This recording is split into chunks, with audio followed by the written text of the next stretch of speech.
World cup जीते अभी एक हफ्ता हुआ है और उस जीत के दो धुरंधर महानायक जोड़ी नंबर 1 सारी फिल्में खत्म हो जाएंगी। मेरे साथ हैं संजू सैमसन और मेरे साथ है अभिषेक शर्मा। कहते हैं कि fire and ice, ice and fire. यार ये सवाल मैंने आपसे वहां पर ऊपर भी पूछा। आप आइस वैसे हो, ये फायर वैसे हैं, मतलब ऑफ द फील्ड। यार आप दोनों बैटिंग करने जाते हो उस वक्त आइस तो पिघल जाती है, हैं? कमाल कर दी यार। फायर बॉल जाती है तब सिर्फ फायर फायर मतलब अब आप दोनों का भी ये कंपटीशन होता होगा कि यार उधर से 3 तू मारेगा, 3 इधर से मैं मारेगा। यार हम लोग तो सिर्फ टीवी पे देखते हैं। कंपीट नहीं कर सकते अभी से आप। कैसे मारता है नहीं, मगर मैंने उधर भी स्टेज पे भी बोला संजू भाई का इजी है, बिना कुछ बोले मारते हैं। मैं तो फिर इनसे पूछता हूँ पाजी मारूं ना मारूं, मार मार सब मार। फिर पाजी हमारा ये कॉम्बिनेशन काफी अच्छा चलता है अंदर भी। बट आप दोनों को मैं क्रेडिट दूंगा बिकॉज विराट कोहली और रोहित शर्मा को आप दोनों रिप्लेस कर रहे थे। इन ऑल फेयरनेस, इंडिया जब लास्ट वर्ल्ड T20 जीता था, बारबाडोस में थे हम, और वो दोनों जब गए उसके बाद इंडिया की नई सोच आई संजू सैमसन अभिषेक के साथ। और बात सिर्फ नाम की नहीं थी कि आप किनको रिप्लेस कर रहे हो, बात थी आप किस तरह की क्रिकेट खेल रहे हो। अच्छा हमें यह लगा कि जिस तरह की क्रिकेट का आपने आगाज किया, एंड में फिर अंजाम भी वही हुआ और उसी लिए इंडिया वर्ल्ड चैंपियन बना। पाजी आप आंसर दो पहले। हाँ जी भाई, जैसे आपने राइटली बोला, जैसे ड्रेसिंग रूम में बातें होती रहती है। तो हम ऑस्ट्रेलिया में जो वर्ल्ड कप हारे थे रोहित भाई के अंडर में 2022, हाँ जी 22, हाँ शायद, तो वहाँ से ये बात शुरू हुई थी कि ये ऐसा बैटिंग नहीं चलेगा इंडियन टीम को T20 फॉर्मेट में। तो वहाँ पे ड्रेसिंग रूम में बात शुरू हुई कि वी हैव टू एक्सप्रेस मोर, हमको चेंज होना है, हमको थोड़ा अटैकिंग कैरेक्टर्स चाहिए, अटैकिंग बैट्समैन चाहिए टीम में। और वो ड्रेसिंग रूम में बातें ऐसी होती थी कि यार ऐसा बैटिंग करो कि पूरा दुनिया मुड़ के देखे कि इंडिया कब खेलने वाला अगला। तो ऐसे बातें होती थी ड्रेसिंग रूम में। तो वो हम लोगों को पसंद थी कि हाँ यार ये बात तो सही है, कुछ अलग करेंगे।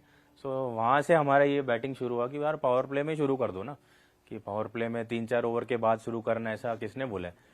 वर्ल्ड कप बहुत बड़ी चीज थी और इंडिया में था।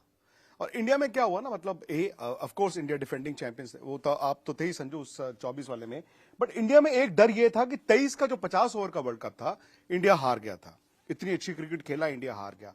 क्या किसी स्टेज पर आप दोनों से मैं जानना चाहता हूं, टीम को ये लग रहा था कि यार वो वहां जाके हाथ लगा के वापस आने वाली बात ना हो? क्या डर था किसी स्टेज पे, क्योंकि घर की जो उम्मीदें हैं, जो एक्सपेक्टेशंस हैं?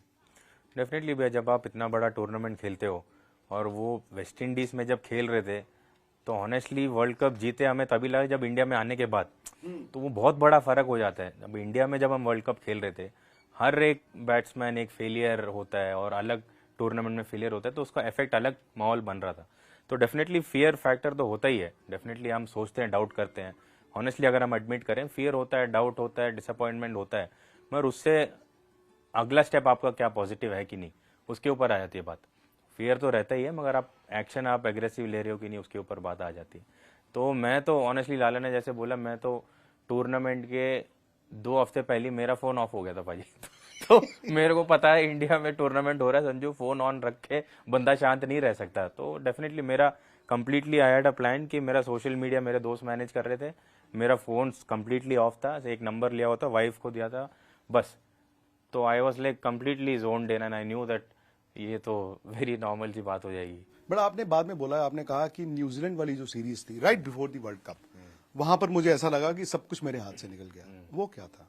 बिल्कुल भैया, सब कुछ हाथ से निकल गया। मेरा लगा खत्म हो गया, मैं तो कि ट्रिवेंड्रम में आखिरी मैच खेल गया मैं। नहीं, मुझे अभी भी वो मेमोरी याद है जब ट्रिवेंड्रम में खेले हम। ऑब्वियसली वहाँ पे एक ही नाम संजू संजू चल रहा था। बट पहली बार मैंने संजू भाई को देखा था कि थोड़ा सा ना, जैसे क्योंकि मैं भी इस बार हुआ था, तो मुझे वो फीलिंग याद है कि थोड़ा जोन्ड आउट हो गए, थोड़ा सा ना जैसे ऐसे लगता है कि आप समझ नहीं पा रहे क्या हो रहा है। तो मैंने उस टाइम पे देखा था संजू बाजी को। बट जब ये वर्ल्ड कप के लिए आए, तो वो चीज़ ओवरकम करनी बहुत ही ज़्यादा एज अ प्लेयर डिफिकल्ट थी। जो मैंने इनकी आंखों में देखी कि वो फेयर ही नहीं है अभी। तो वो एक चीज़ मुझे वो सीखने के लिए तब दिखी कि यार इतना कुछ हो गया इनके साथ। मतलब 5 इनिंग में ऐसे, 4 इनिंग में बिल्कुल ही मतलब आउट हो गए, अपने घर पे आउट हो गए जहाँ पे उम्मीद बहुत ज़्यादा थी। तो फिर पाजी उस जोन आउट होने के बाद कुछ दिन बाद ही वर्ल्ड कप है, और वहाँ पे ऐसे आना जैसे कुछ नहीं हुआ यार, नई जर्नी है। तो मुझे वो चीज़ वहाँ पे, मैंने किसी से बात नहीं की, बट मेरे दिमाग में वो थी कि ये यहाँ से कैसे निकले हैं। और एक दिन सडनली पाजी मेरे पीछे बैठते हैं बस में, तो इन्होंने मुझे भी देखा होगा वो जोन आउट होते हुए, तो इन्होंने मुझे बोला कि भाई, मैं हेडफोन्स लगा के बैठा था मैच के बाद, इन्होंने मुझे बोला कि जितना अभी तू क्रिकेट के बारे में नहीं सोचेगा, जितना तू अभी आपको अपने आप को अलग रखेगा और नॉर्मल चीज़ें करेगा, उतना ही तेरी क्रिकेट में तेरा दिन आएगा, तू खुश रहेगा। क्योंकि at the end of the day अगर आप खुश ही नहीं हो तो फिर इन सब चीज़ों का कोई फ़ायदा नहीं है। क्योंकि क्रिकेट जब आपने खेलना शुरू की, ऑब्वियसली आप इंजॉय करते थे, तो इन्होंने मुझे बोला कि भाई ये सब चीज़ें निकल जाएगी, बस तू अपनी जो प्रोसेस है, अपना जो अपना ऑफ द फील्ड जो चीज़ें हैं उस पर ध्यान दे। कोई भी क्रिकेट की बात कम हो सकती है, किसी से जो क्रिकेट की बात कर रहा है उसको बस कर दो। क्योंकि और मैं इनकी बात इसलिए मुझे वो ज़्यादा हिट हुई क्योंकि एक हफ्ते पहले इनके साथ हुआ वो चीज़ें, और ये वो चीज़ से निकल चुके थे। तो मुझे लगा यार ये बिल्कुल सही कह रहे हैं, मैं ऐसे करके देखता हूँ। उसी टाइम फिर सोशल मीडिया मुझे स्काई और जीजी भाई सब ने बोला कि बंद कर दे, तो वो सारी चीज़ें वहाँ से मुझे लगा। बट जैसे ये निकले थे वहाँ से, तो थोड़ा तो करेजमेंट आई थी मेरे में कि हाँ यार पारी तो इससे भी। यार ये देखो, ये बड़ी रेयर चीज है कि आप दोनों, आपका बुरा वक्त आया फॉलोड बाय अचानक से अभिषेक का, बट जिस दिन मैटर करता है, जिस दिन मतलब है ना, जिस दिन तलवार निकालनी है, आप दोनों ने तलवार निकाल ली। मैं उस फाइनल के बारे में जानना चाहता हूं, एक दूसरे के साथ, एक दूसरे ने जो एक शॉट आपने मारा, एक अभिषेक ने मारा, सो वो जो आप बात कर रहे थे एक दूसरे की खुशी, वो मैं मूवमेंट जानना चाहता हूं आप दोनों से, आपकी पार्टनरशिप के बारे में। हाँ जी, मैं तो लेटली फॉर्म में आ गया था मेरे हिसाब से। 2 मैच अच्छे रन बन गए तो मैंने सोचा यार हाँ मैं थोड़ा सेटल्ड हूँ। मगर मेरे अंदर एक और बात थी कि यार अगर अभिषेक चल गया तो फिर ये लोग खत्म है। ये मेरे को, पूरी टीम को, पूरी कंट्री को पता था कि अगर अभिषेक पावर प्ले में चल गया तो then we are winning the game in the power play itself, और वही हुआ। एंड ये बहुत दिमाग वाला बंदा है, ये दिमाग से बैटिंग करता है, मैं दिमाग लगाते नहीं बैटिंग में ये फर्क है। तो ये पूछते रहते हैं पाजी ये अभी फील्ड इन्होंने ये ले ली है तो क्या करें, ये क्या डालेगा, वो क्या डालेगा, तो हमारी बातें चलती रहती है। तो मेरे दिमाग में तो यही बोलते इसको मत मार अभी तुम मुझे याद है पाजी 5वें ओवर में मेरे पास आए भी थे, कह रहे भाई एक ओवर और पड़ा है। हाँ। ये ओवर, ये लास्ट बॉल है, रुक जा। 5वें ओवर में 40 रन मारने जा रहा था ये याद आ गया आराम से यार कोई। और सेम सेमीफाइनल में हुआ था इंग्लैंड के खिलाफ, ऑफ स्पिनर डाल रहा था, लास्ट बॉल थी, पाजी कहते हैं अब आगे रन, इसको और ना मारी। और वो इंस्टिंक्ट मेरा, मुझे पता था वो कहाँ डालेगा, बट पता नहीं क्या वो जैसे शॉट नहीं लगा या एग्जीक्यूट नहीं हुआ जो मैं चाहता था। फिर बट मैं उसके बाद गया, मैंने एक चीज ठान ली कि मैंने कहा अगर संजू बाजी फाइनल में कुछ बोलेंगे तो मुझे सुनना है, जो मर्जी बात है। तो मैंने वो 5वें ओवर में वो बॉल नॉर्मली खेली और 6वें ओवर पे हमने रन बना दिए अच्छे खासे। नहीं, वो जब तक अभिषेक आउट हुआ एक्चुअली मैच खत्म हो चुका था। इंडिया वर्ल्ड कप फाइनल जितने बजे भी जीता, आई थिंक रात को 10:46 पे, मेरे हिसाब से वो फाइनल खत्म हो गया था जब आप दोनों की ओपनिंग पार्टनरशिप बोर्ड पे लग चुकी थी। उसके बाद New Zealand was playing catch up, मतलब हाँ वो फिल्म आप 3 घंटे की पूरी देखने वाली वो चीज थी। बट एक बात बताऊं मैं अभिषेक, सक्सेस और फेलियर के बीच वो लकीर कितनी माहीन होती है। आपका जो पहला मैच था, हम सब ने कहा यार अभिषेक की एक और 0 आ गई, एक और आ गई, एक और आ गई। पहले मैच की इनकी पहली शॉट याद कीजिए, जो इन्होंने मुंबई में वो मारा एक्स्ट्रा कवर पे, वो गोली की तरह निकला है, सौरभ को शायद मारा आपने, तो टीवी में मैंने कहा ओ छक्का आ गया। बट वो अब किस्मत की बात है कि वो कैच हो गया। अगर वो 2 आप गज ऊपर से मारते, वो पहली बॉल पे वर्ल्ड कप के छक्का हो जाता, सो शायद ये सब बातें भी होती। बट वो जो ऊपर वाला देता है वो देता भी वक्त पे ही है। बिल्कुल, ये आप दोनों ने रियलाइज किया, और आप दोनों को देख के हम सारी दुनिया इस चीज को लाइफ लेसन ले चुकी है कि इंतजार करो यार, इंतजार करो, क्योंकि आपने अगर मेहनत की है तो उसका फल मिलेगा। इंडियन क्रिकेट के लिए ये जीत का क्या मतलब है? बिकॉज मुझे बहुत से लोग ऐसे मिले, अब मैं हैरान होता हूं, मैं उस जनरेशन से आता हूं कि हम लोग कहते थे यार इंडिया ऑस्ट्रेलिया में गया 2.5 दिन में मैच हार गए, अरे यार ये हार गए। लोग पता क्या कह रहे हैं, यार वर्ल्ड कप तो जीत गए, मजा नहीं आया। मैं कहा यार तुम फिल्म देखने गए हो जो तुम्हें मजा नहीं आया, यहाँ पे जान लग गई और तुम कह रहे हो मजा नहीं आया। बट ये it is also a signal कि इंडियन पब्लिक जो है अब जीत को लेके बहुत ज्यादा टेंशन भी नहीं लेती। ये भी एक सिग्नल है।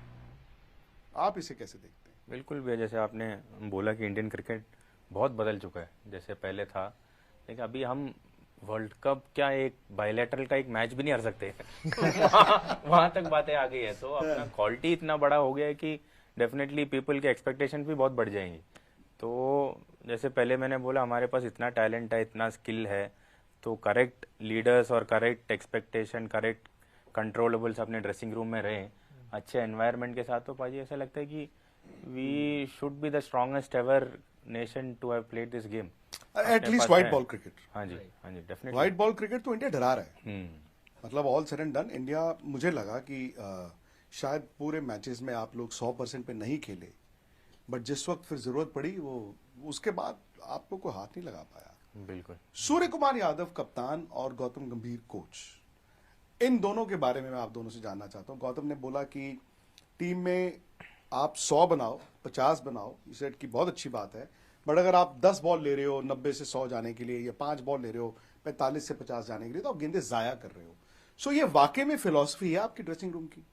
मुझे लग रहा है पहले दिन से ही जीजी भाई तो एक ही चीज़ के पीछे थे कि कोई भी यहाँ पे इंडिविजुअल जो भी माइलस्टोन हो गए, स्कोर्स हो गई, कोई भी उसकी बात नहीं। और सच में ऐसे ही था, 1.5 साल से ऐसे ही चल रहा था कि जब हम वो जो लास्ट में टीम मीटिंग करते हैं या उसमें जो अवार्ड देते हैं प्लेयर ऑफ द मैच खुद से टीम की तरफ से जो होता है, तो वो किसी भी दिन मुझे ऐसे नहीं लग रहा कि उसको मिला है जिसने 100 बनाया या 50 बनाई है, जिसने 4 विकेटें ली हैं, 5 विकेटें, वो उसको मिल रहा था जिसने इम्पैक्ट डाला है मैच में। तो आई फील वो वहीं से कल्चर स्टार्ट हो गया था जीजी भाई से। और ऑब्वियसली सूर्य भाई, उन दोनों की बॉन्डिंग ऐसी थी कि वो खुद से ही स्काई भी, जैसे देखो आप ऐसे ही क्रिकेट खेलते आए हैं कि टीम का सोच के अपना नहीं सोचना, जाते ही अगर पहली बॉल मिली उस पर मार देना, स्वीप मार देना, अपना शॉट मारना। तो आई थिंक अगर आप इन दोनों को देखोगे तो अगर आपके दिमाग में वो चीज़ बार बार आ रही है, डाल रहे हैं, अगर आप आउट भी हो रहे हो कोई बात नहीं, आप मैच जिताओगे, आप अपने इम्पैक्टफुल पे देखो कैसे इम्पैक्ट डाल सकते हो। तो वो चीज़ें ये सच में थी। मुझे ऐसा लग रहा है ये टीवी पे कभी कभी होता है कि ज़्यादा दिखा रहे हैं, कि जीजी भाई को दिखा रहे हैं कि वो जान के ऐसे बोल रहे हैं या किसी को जान के बोल रहे हैं, बट वो मैं जितने भी मेरे फ्रेंड्स हैं उनको पता है, जितने भी मेरे फैमिली मेम्बर्स हैं, जो कोचेस भी मैं जिनको मिलते हैं, तो वो जेन्युइनली ऐसे ही हैं। क्योंकि मेरे से जितनी बड़ी भी उन्होंने बात की, उन्होंने यही बोला है कि तू बस अपने कैसे इम्पैक्ट डाल सकता है उस पर ध्यान दे, आई विल मेक श्योर कि कोई आप पे उंगली ना करे। तो वो जैसे हुआ है, मैं ये, क्योंकि जब अगर ये वर्ल्ड कप से पहले देखोगे तो ऑब्वियसली मैं स्कोर कर रहा था, बट जैसे फर्स्ट हाफ में या जिस पे भी मैचेस में मैंने नहीं किया, उन्होंने फिर भी यही बोली थी कि डोंट वरी, ये इस टीम में कोई भी उंगली नहीं करेगा, स्पेशल बाहर से जो भी कर रहा है वो हमें इस टाइम पे फ़र्क नहीं पड़ रहा, but I will make sure कि आप एक अच्छे इन्वायरमेंट में रहो, सब आपका साथ देंगे, और आप बस अपने कैसे टीम को जिता सकते हो, चाहे वो 5 बॉल 20 बना के हो, चाहे वो एक अच्छा कैच पकड़ के हो, बस उस पर ध्यान दो, माइलस्टोन की तरफ नहीं जाना। और स्काई भी सेम, जब भी मेरे पास आते थे तो भाई तू एक और 0 बना दे, तू ही खेलेगा। उनको भाई ये नहीं है बोलना एक और 0 बना दे। नहीं आई मीन हाँ, जैसे वो बोलते हैं 5 कर दे 10 कर दे, होनी तो नहीं चाहिए। हाँ, तो बट वो एक एज अ प्लेयर आपको कॉन्फिडेंस मिलता है जब आप अच्छा नहीं कर रहे, कि कैप्टन आपको आके बोल रहा है कि यार तू जो मर्जी कर, तू ही खेलेगा। तो बंदा फिर कहता है यार ठीक है, मैं टीम के लिए जो टीम को रिक्वायरमेंट है मैं वैसे ही खेलता हूँ, खुद के मैंने करके दिखे नहीं हो रहा, बट जो टीम को रिक्वायरमेंट है तो मैं वैसे ही खेलूंगा। सेम मुझे लग रहा है संजू भाई भी यही, उनको भी लग रहा है। जब आप वापस आए, जब आपको बीच में लेकर आया गया ऑब्वियसली, और उस वक्त अनफॉर्चुनेटली अभिषेक साथ ही बैठे हैं, वैसे अभिषेक क्योंकि ऑफ स्पिनर पे आउट हो रहे थे, आपको इसलिए लेकर आया गया, और ईशान रन बना रहे थे, ईशान 3 हो गए। आपको क्या कहा गया था उस वक्त? भाजी ज्यादा कुछ नहीं, तो खेल रहा है बोला उन्होंने बस ज्यादा ऐसे लाइक टैक्टिकल बातें हुई नहीं, जैसे गौती भाई और सूर्या का फिलॉसफी मैच हो रहा था। जैसे पिछले बार मैं 1 महीने बाहर बैठ के देखा कि रोहित भाई और राहुल सर का जैसे मैच हो रहा था, इनका भी कॉम्बिनेशन अच्छा बन रहा था, तो ये ज्यादा कॉम्प्लिकेटेड नहीं करते थे बात, जैसे सिंपली हाँ संजू तू खेल रहा है और तू कीपिंग करेगा and we are backing you. और जीजी भाई ने like has a different connect with me, तो बोल रहे थे कि 4-5 मैच बचे हैं, इसमें से 200 बना दे, I think you are going to be the next hero और something. So that's how motivate करने का एक तरीका उनका वैसा था। तो बस वेरी सिंप्लीफाइड रखा उन्होंने बात, और जैसे बोला कि बस खेल रहे हैं and go and enjoy. Match दर मैच एक एक्सपेक्टेशंस भी होती है ना, आपने बनाया फिर अगले में बनाया, फाइनल में आपको किसी स्टेज पर लगा कि यार मेरे पे अब पूरा का पूरा माइक्रोस्कोप मेरे पे आ गया, फोकस मेरे पे आ गया? हाँ जी, मेरे को ऐसा लगा था पाजी वो वेस्ट इंडीज मैच के बाद, क्योंकि वेस्ट सेमीफाइनल क्वार्टर फाइनल के बाद, हाँ सेमीफाइनल इंग्लैंड वाले मैच से मेरे को ऐसा लग रहा था कि यार तेरे रन तो बन गए हैं, मगर you are the man in form now, so it's my responsibility कि I score runs again for the country. वो ऐसा एक फील आ गया था, नहीं तो मेरे नॉर्मली मेरा पैटर्न ये है कि एक बार आ गए तो फिर तो मैं उड़ाते रहता हूँ फिर। तो नॉर्मली ये थिंकिंग आ गई थी कि यार संजू दूसरे थोड़े ऐसे लग रहे हैं मगर तेरे को रन बनाने पड़ेंगे अगर टीम को जीतना है तो वैसा वाला एक रिस्पॉन्सिबिलिटी अलग आया था मेरे को सेमी और फाइनल में दोनों में। तो न्यूजीलैंड के साथ भी मैं ऐसी था, मैं नॉर्मली 4-5 बॉल डिफेंड करता नहीं तो मैंने बोला नहीं कर ले इस बार क्योंकि आज शायद जरूरत पड़ जाए। तो नहीं, वैसा मैच एक बड़ा फंसा हुआ था। आई थिंक वो वेस्ट इंडीज वाला मैच ही था चेज में। तो अभिषेक बैठे हुए थे डगआउट में, तो ये पहले तो बेचारे आराम से बैठे रहे और बाद में जब रन आने शुरू हुए तो मैंने फिर वो टिपिकल अभिषेक को देखा, कभी ग्लव ऐसे मार रहे हैं बिकॉज उस टाइम पे 30 रन रह गए, 25 रन रह गए, तो वो चीज भी थी। पर वो मैच बहुत बड़ा था, वो वेस्ट इंडीज वाला मैच भी बहुत बड़ा था और इंग्लैंड वाला तो मतलब ऐसा लग रहा था वीडियो गेम ही चल रही है। हाँ जी हाँ जी बहुत बड़े मैच है भैया वो, मगर वो बड़े मैचों में मजा आता है ना? जैसे सबको पता है जैसे बड़े मैचों में तुम अगर जिताओगे तो अलग ही, जैसे अभी जैसे चल रहा है अलग ही वाहवाही चलती है। पर ठीक है, डिजर्व करते हो। नहीं डेफिनेटली भैया, तो उसमें थोड़ा एक्स्ट्रा मोटिवेशन रहता है कि नहीं संजू आज तो संजू अच्छा लगता है कि आज बिकॉज देखिए मैं आपको, आप भी जानते होंगे सोशल मीडिया तो आप भी फॉलो करते हैं कि जस्टिस फॉर संजू ये हैशटैग चलते थे, आपको मालूम ही होगा। तो लोग इसका मजाक भी उड़ाते थे, जिस दिन आप रन नहीं बनाओगे तो उस दिन भी वो उस हैशटैग को वही लोग उल्टा तरह से भी चलाते हैं। बट क्या आज आपको लगता है कि यार फाइनली मैंने दुनिया को ये बताया है that I am world champion and I am the best player of that team? बिल्कुल बिल्कुल बाजी, जैसे आपने बोला सोशल मीडिया तो अभी बंद किया है, और पहले तो मैं देख ही रहा था ना, तभी बंद किया ना कि मेरे को जम नहीं रहा भाई देखना।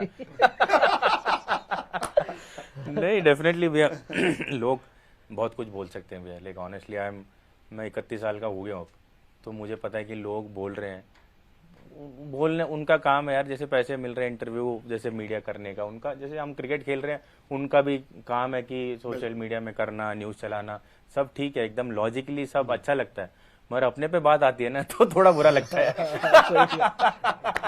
ठीक है, दूसरों के ऊपर बोलते तो लगता है हाँ यार अपना काम ही तो कर रहे हो लोग। अपने ऊपर बात आए तो बंदा बुरा मान ही जाता है, फोन ऑफ कर देता है, सोशल मीडिया लॉग आउट कर देता है। आई थिंक ड्रेसिंग रूम में ही Sanju Samson can be your best teacher. हम तो चाहते हैं अभिषेक शर्मा इसी तरह से रहे, इसी तरह से पठानी सूट में अमृतसरी स्टाइल और खटका के, बट फेलियर आएंगे और आपके लिए तो उस वक्त आए अभिषेक, शायद हमारा नुकसान नहीं हुआ, वो दिन जरूर खराब थे बट आज वर्ल्ड कप तो जीत गए ना, तो ये भी तो है, निकल तो गए उससे। बिल्कुल नहीं, मैं मानता हूँ बाजी की बात, और मेरे लिए जैसे ये फेलियर एक था, बट बिल्कुल इनकी सही बात है कि वहाँ से निकलना कैसे है और वहाँ से निकल के आपको खुश कैसे रहना है, उस टाइम पे खुश कैसे रहना है, क्योंकि इजी नहीं होता। बाजी को तो पता है कि इजी नहीं है कि आपको कोई चीज़ भी इतनी अच्छी नहीं लगेगी, चाहे आपकी फेवरेट चीज़ भी हो, बट वो चीज़ें अब होगी। अब अगर लंबा करियर है आपका क्रिकेट में, आप खेलना चाहते हो, इंडिया के लिए जिताना चाहते हो, तो वो चीज़ें मुझे लग रहा है कि ये जो वर्ल्ड कप था इसने काफ़ी सिखाया मुझे। ऑब्वियसली एट द एंड हम जीते ही हैं, बट वो जीत से ज़्यादा मुझे लग रहा है जो मेरा लाइफ लेसन था कि ये सब चीज़ें होंगी, कैसे रहना है, कैसे प्रैक्टिस करनी, कैसे प्रोसेस अपना फॉलो करना है, कैसे बातें करनी है कि दूसरों से, कि कोई आपको ऐसे नेगेटिव वे में ना देखे कि यार ये क्या, ये थोड़ा वैसे बैठा हुआ है। तो मुझे वो चीज़ें काफ़ी सीखने के लिए मिली, क्योंकि मैं वैसा हूँ भी नहीं कि मैं थोड़ा उदास बैठा हूँ अगर अच्छा किया नहीं किया। मुझे होता है कि जितना मैं टीम में या सबके साथ एंजॉय करूँ, क्योंकि ये ड्रीम था इंडिया के लिए खेलना, और जब आप खेल रहे हो तो ये सब चीज़ें चलती रहेंगी, बट अगर आप खुश ही नहीं हो तो फिर अपना ड्रीम जीने का फायदा क्या? यूवी पाजी खुश हैं आप दोनों से? आपने भी तो टाइम लगाया उनके साथ। हाँ जी बिल्कुल, I think he was very, I think पाजी लाइक आउट ऑफ नोवेयर पाजी ने बोला यार वर्ल्ड कप आने वाला तेरा, I think you should spend some time with me and it is going to be helpful. Very good, it was very helpful. Yuvi ने खुद कहा। हाँ जी, यूवी पाजी एंड रॉबिन भाई, both of them reached out to me and they I spend time with both of them कि यार इन्होंने 2-3 वर्ल्ड कप जिताए हैं, I think he has done what we are trying to do, so I went and I think gave them the respect which they deserve and I learned whatever they had to share. आपका यूवी के साथ? मेरा तो बाजी से रोज़ बात होती थी, तो मगर मुझे जैसे मैंने आपको बताया कि इन सब चीज़ों से मैं कैसे निकला, कि यूवी पाजी मुझे ऐसा लगता है कि कोई भी क्वेश्चन मेरे दिमाग में चल रहा हो, कोई कन्फ्यूजन हो, एकदम से उनसे आंसर मिल जाता है, या वो खुद ही ऐसी बात कर देते हैं जिसमें मुझे आंसर मिल जाता है। तो उन्होंने एक ही चीज़ बोली थी कि ये सब चीज़ें होनी है, इसकी टेंशन ना ले, बट मुझे दिख रहा है कि ये एक इनिंग आ रही है ऐसी जिसके बाद ये सब भूल जाएंगे लोग, सिर्फ अपना कप याद रखेंगे और तुम्हें जो मैच जिताया वो याद रखेंगे। बट मैं नहीं मान रहा था तब, टू बी वेरी ऑनेस्ट। मुझे लग रहा था पाजी ऐसे मुझे खुश करने के लिए कह रहे हैं, यार ऐसे नहीं होता। बट उन्होंने कहा कि जो मैंने देखा है, सारी मेहनत की जो करवाई, जो मैंने देखा पूरे साल करते हुए, ये ऐसे नहीं जा सकता। एक इनिंग आएगी, बस उसकी वेट कर और अपनी प्रोसेस को न छोड़ना, जो भी प्रोसेस है। तो फिर एट लास्ट जब आया तो पाजी भी ऑब्वियसली का बहुत इमोशनल हुए, खुश हुए। तो मुझे भी बहुत खुशी हुई कि पाजी ने जो बोला है फाइनली थोड़ा हुआ है, वो कंट्रीब्यूट कर पाया हूँ मैं टीम को जिताने में। बट वो पाजी से मेरी रोज़ ही बात हो रही थी। अब तो आप माही की टीम, धोनी की टीम में खेल रहे हैं। हाँ जी, चेन्नई सुपर हाँ किंग्स। जी। थाला फॉर अ रीजन। बिल्कुल बिल्कुल, मैं बहुत एक्साइटेड हूँ, बहुत ज़्यादा एक्साइटेड हूँ। लाइक 2 महीने माई भाई के साथ मिलेंगे तो you pick on his brains also. Definitely बात होती रहती है। We definitely chat around lot of different aspects in life and in cricket and बहुत एक्साइटेड हूँ मैं। जैसे फोन में बात करने से ज़्यादा तो डेफिनेटली उनको प्रैक्टिस करते हुए देखूंगा, ग्राउंड में मिलूंगा, मैच साथ में खेलूंगा, तो बहुत एक्साइटेड हूँ।